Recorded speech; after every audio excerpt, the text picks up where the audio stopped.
This is the Canadian Broadcasting Corporation.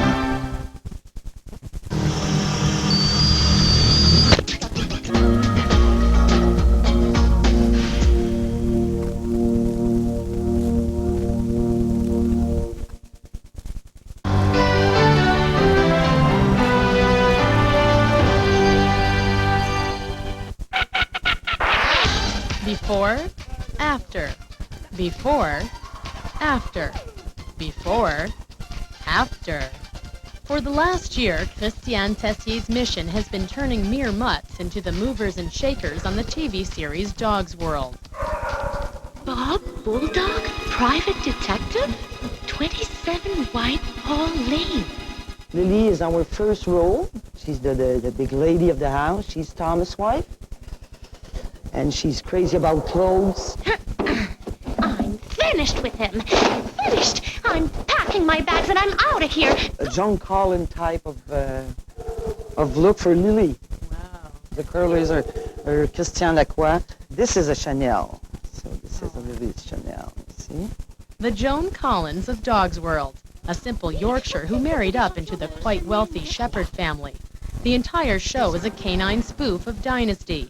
So making the clothes is fun, but it's no easy task. Try to imagine to figure dressing a barrel on 4 legs and having it look like a businessman, you know.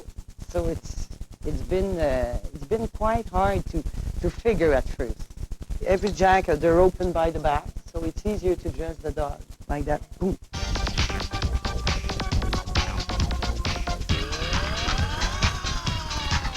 As you see, there's a lot of pads because dogs have no shoulders. Their neck are the same size as their shoulder.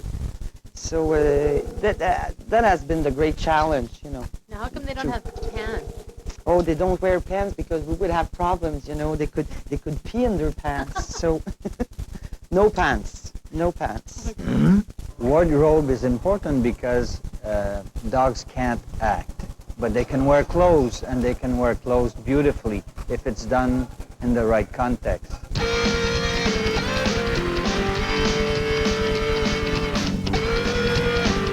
And when you're dealing with dogs that have little facial expression, the wardrobe can save the scene. The Saluki is not a very bright dog. She's not a good talker, but she looks great with a wig. She carries a wig marvelously. But will Tessier ever go back to dressing human actors? I can't even imagine how I will work just to have the impression of all the actors. Oh, that doesn't fit me. That I don't like this. I don't like that fit. I don't know how I will react to this, you know. Because a good part with dogs, they don't say a word, you know. Voilà. Dog's World has been sold around the world. The series airs on the French channel TVA this fall. For Newswatch, I'm Jill Oviatt.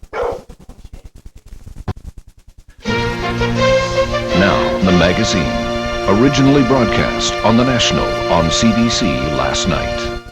How similar are Canadians to our southern neighbors? Are we becoming ever more dominated by the economy, politics, and culture of the United States? We explored those questions earlier this season in a series called The Americanization of Canada. Tonight we bring you one of those programs again. Hannah Gartner profiles families and life in 2 prairie towns, Winnipeg and Kansas City, for a look at what unites and what divides us. We've included the results of a poll done by Environics Research last year. We surveyed 800 people, asking them about various aspects of their lives and beliefs. The poll has an accuracy rating of plus or minus 5%.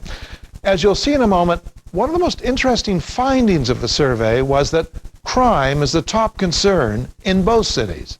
Lock and load, stand at the ready, fire!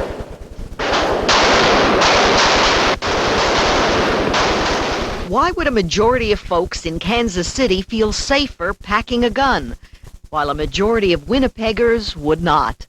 Well, who you are often depends on where you've come from. When we visited Kansas City and Winnipeg, we found out how history can affect a city's psyche. The great historic struggles between the French, the English, the Indians, and the Métis happened here in Winnipeg. And the tombstones in this cemetery in St. Boniface tell the story. Louis Riel is buried here.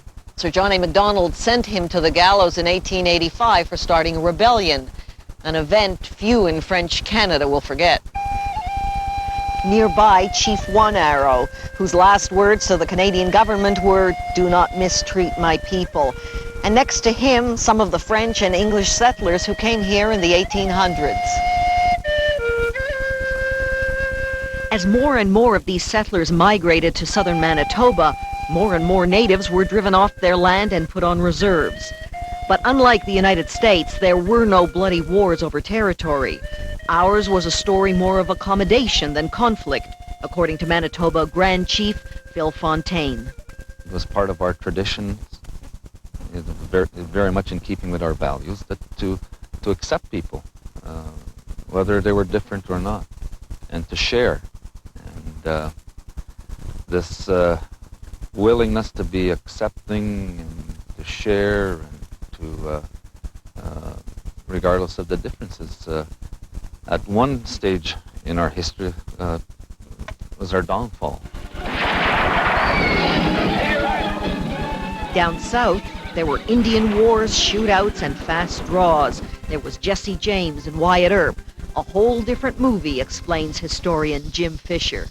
The daughters of the American Revolution and the Blue Bloods would rather think that we were builders, and that the people that came west were the Grace Kelly types in High Noon.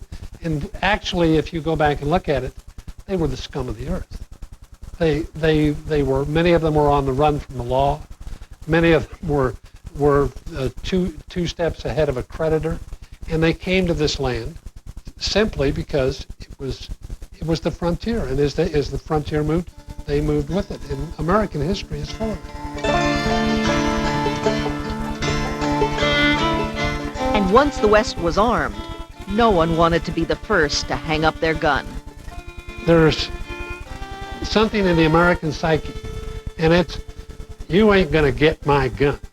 You're not gonna get my, and if they ban moccasins, you're not gonna get my last pair of moccasins.